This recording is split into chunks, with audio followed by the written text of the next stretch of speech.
DreAllDay.com. And we're going to get right into the information today. We're going to talk about sales because I've been coming across some really, really bad and ugly salespeople over the last week or so. And I need to explain some things to y'all about sales. I hope all of y'all know that you are all in sales. What's going on?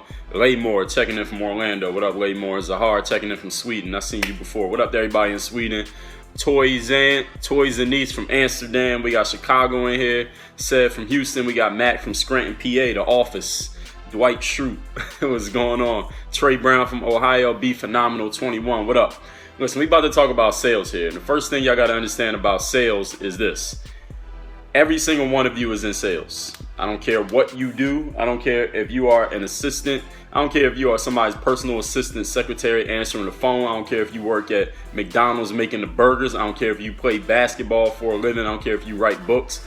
Every single one of you is in sales. I'm in sales too. Everything is sales. If you get a date, you got to make a sale. You got a job, you had to make a sale to get that job. If you start your own business and there are people who are customers of your business, you are making sales every single day. And even if it's not you directly making the sales, you got to make a sale to the person who's making the sale for them to make the sale for you to make the money. So everything is sales. There's three things I want to share with y'all about sales that every single one of you needs to know. Because over the last couple of weeks, I've been talking to people who are in sales and they really suck. I'm talking about people who sell products, people who sell services, people who sell cars, and these guys are really, really, really bad at sales. I have no idea how they got their jobs. Actually, I know exactly how they got their jobs, and I'm gonna get into that in this conversation. They got their jobs because number one, it's easy to get a sales job because they can just replace you with somebody else, but that's the topic that I'm gonna get into in here. So it's three specific things I want all of you to know about sales, and understand that no matter what you do for a living, you will always be in sales no matter what you're doing. All right, you are in sales no matter what you do. Okay,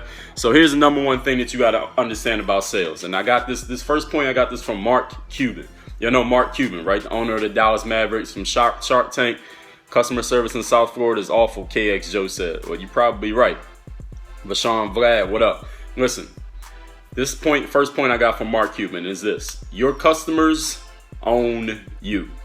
Your customers own your business. Your customers own you. They own your business. And I remember when I first heard that from Mark Cuban, I was kind of resistant to that point. I was like, no, my customers don't own me. I'm the business owner. I'm making the products. They coming to me to get my stuff. My customers don't own me. And then when I started reading what he was saying, as he explained it a little bit more, his point was perfect. He was like, listen, the only reason you have a business is because you have customers. So if your customers are dissatisfied with what you're doing, they're dissatisfied with your product, with your service, with the way that you're servicing them as a customer or your offerings in general, how much business do you have left? You have zero business. Your customers own you now and they own you forever. As long as you're in business, your customers will always own you. So that's the first thing you got to understand. So when you're in business, whatever business you're doing, don't ever put yourself in a mental frame of mind that you don't need a customer. Don't ever talk to a customer as if you don't need them. I was talking to this car sales manager guy a few weeks ago, and this is what he says to me. He says, well, look, he's like, I don't really need your business because we sold this and we sold that, and I'm not going to stand here and try to convince you, blah, blah, blah. This is what he starts saying to me. I'm like, dude, you're a fucking car salesman. You do need my business, because if I don't buy here and you talk to the next person like that and the next person, you have no customers, therefore you have no business and you have no job. So yes, you do need your customers. You always need customers, no matter how dumb they are, no matter how rude they are, no matter how uninformed they are, no matter how much they mess up using the product that you sold them, used it the wrong way and blamed you for it. Listen, you need your customers. All right, your customers own your business, because if you have no customers, your business will cease to exist. Here's the number two thing you got to understand. What's going on, Jeanette Hunter, Dan Dare, what's up? MVW TK, what up? Here's the number two thing you got to understand when you're in a sales position. And this is a hard hitting point that I want to make here, that hopefully, actually, I'm not even going to say hopefully. Maybe some of you may be offended by this point that I'm about to share, but I got to make sure that I share it so all of you understand this. All right, here it is. You look at how easy it was for you to get the position that you have. Your position in life, your position at work, your position on your team, your position in your business. You look at how easy it was for you to get that position. All right, understand this. However easy it was for you to get that position, that's also how easily you can be replaced. All right, what's going on, Artush? You can easily be replaced if it was easy for you to get the spot.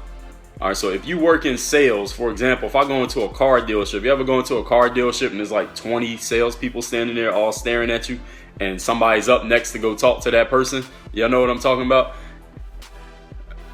And if somebody's standing and they all standing there trying to decide who's going to come talk to you, the first person comes up and they all greasy and you can tell that they just thirsty to make a sale. Understand that in a place like that, it's easy to get a job. Anyone you can go get a job at a car dealership right now.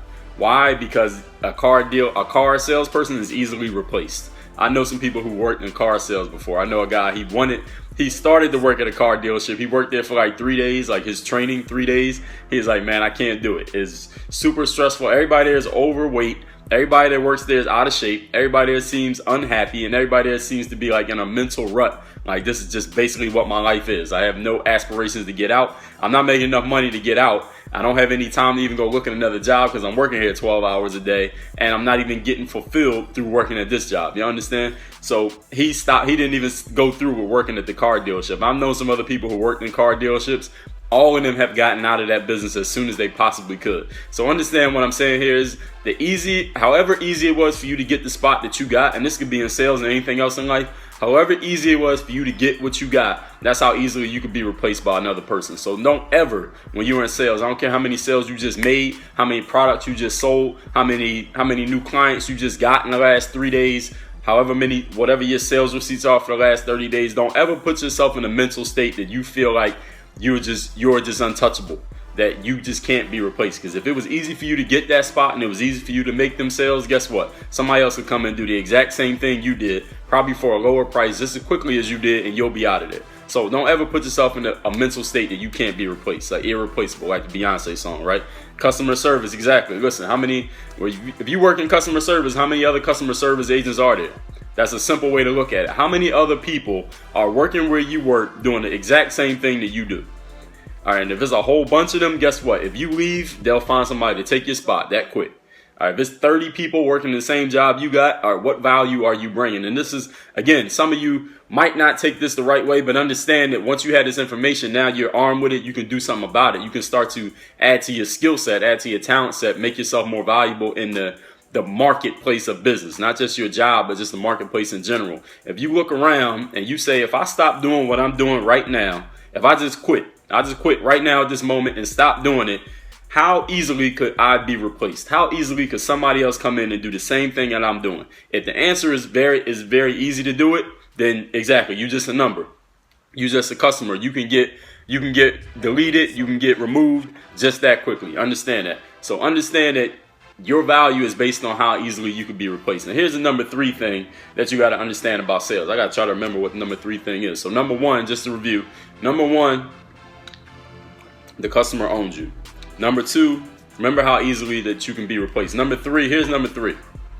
Every single person who takes a look at your business, at your product, at your service, who walks in the door, every single person who comes in or looks at it or clicks on your website or whatever it is, everybody is a buyer. Everybody is a buyer. Now, I've been guilty of this myself. I used to work at this gym called Philadelphia Sports Club back in 2006. And sometimes people would come in there, and I knew how much the membership cost. The memberships was like, it was 2 memberships. One was $69, the other one was $79, right?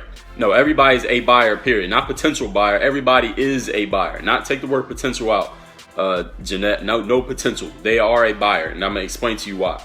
So when I used to work at this gym, it was in downtown Philadelphia, this area called Society Hill. It was a somewhat affluent area. There's a whole bunch of older Jewish people who work there. So yes, people are conditioned to buy stuff, but it's not even that. This is from the sales perspective, not the customer perspective. When people used to walk in there, I knew how much memberships cost: $69, $79. That was the only 2 options. There was no negotiation. Either you pay $69 or you paying $79. That was the 2 options for your membership per month.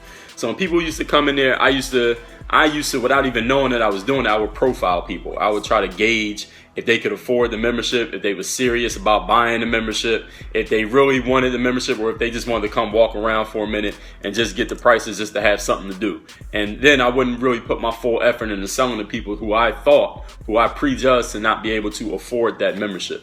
And that same thing happens these days in anything that you're selling. If you happen to be selling widgets, you're selling computers, you're selling phones, you're selling cars, there are people who do that all the time. So understand this. Every single person who looks at, if somebody clicks on your website and you selling something on that website, they're a buyer. If you sell cars and somebody walks into your showroom and they're looking at cars, they are a buyer. If you sell phones, if you work at the Apple store and somebody comes in there and they look playing around with the iPads and the computers and the new Apple iPhone 6s Plus, they are a buyer. Everybody's a buyer. Only difference between a buyer walking in and walking out with a product and walking out with nothing is only one difference between the two. All right, what's up, Charles 1001? There's only one difference between somebody walking in, walking out without a product and walking out with a product. You know what the one difference is? A salesperson. The only difference is that there is a salesperson present. If there's no salesperson, then guess what? That buyer will walk out with nothing. They won't have achieved their goal of buying something. If somebody walks in the store and looks at products, guess what? They're interested in the product. Yes or no? If somebody walks into a Porsche dealership and they're looking at Porsches, are they interested in Porsches? Of course they're interested. That's why they're in there looking. They wouldn't have walked in there if they weren't interested in buying.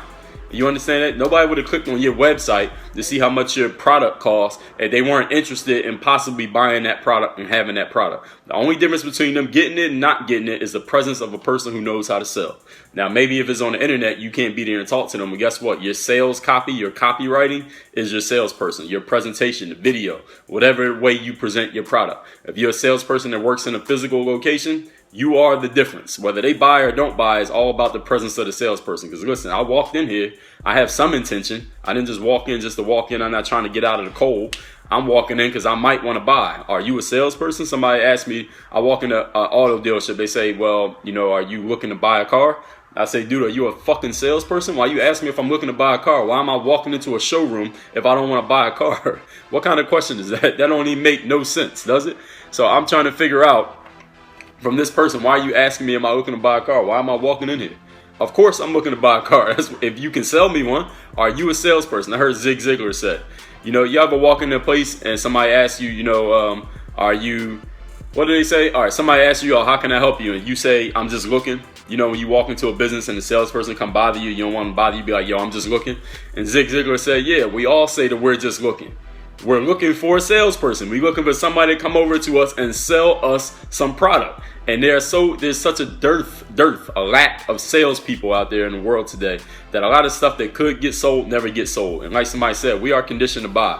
We got money. We use our money to buy stuff. People want to buy things, but there are so many bad salespeople out there in the world today that a lot of stuff doesn't get sold just because there's nobody there to make the sale. But I got a call to hop on right now, y'all. But I'm gonna continue this conversation because I got a lot of stuff to say about sales, about communication, just about getting your point across to people so that they actually know you, like you, trust you, and believe what you had to say and buy what you have to offer. Because we all have something to offer, and if ain't nobody buying, it's because you're just a damn bad salesperson. But we're gonna get to all of that in the future, ladies and gentlemen. So follow me because we're gonna have more of this conversation talking about sales moving forward. Work on your game. Oh yeah, you want to get my first book for free? Buy again. Go to dreallday.com. Put your email address in the pop-up, and we'll send you that book immediately. Work on your game. dreallday.com. Thanks for watching this video. I'm sure you were entertained. Make sure to stay connected with me on all your favorite social networks: Twitter and Periscope at DreAllDay, Instagram Dre Baldwin, Facebook /Work on Your Game. You can bookmark my YouTube channel by subscribing, of course, and the website is workonyourgame. That's .me, workonyourga.me. And of course, my homepage is my website, dreallday.com, so you can know exactly what I'm doing, exactly when I'm doing it, and how you might be able to be involved. Work on your game.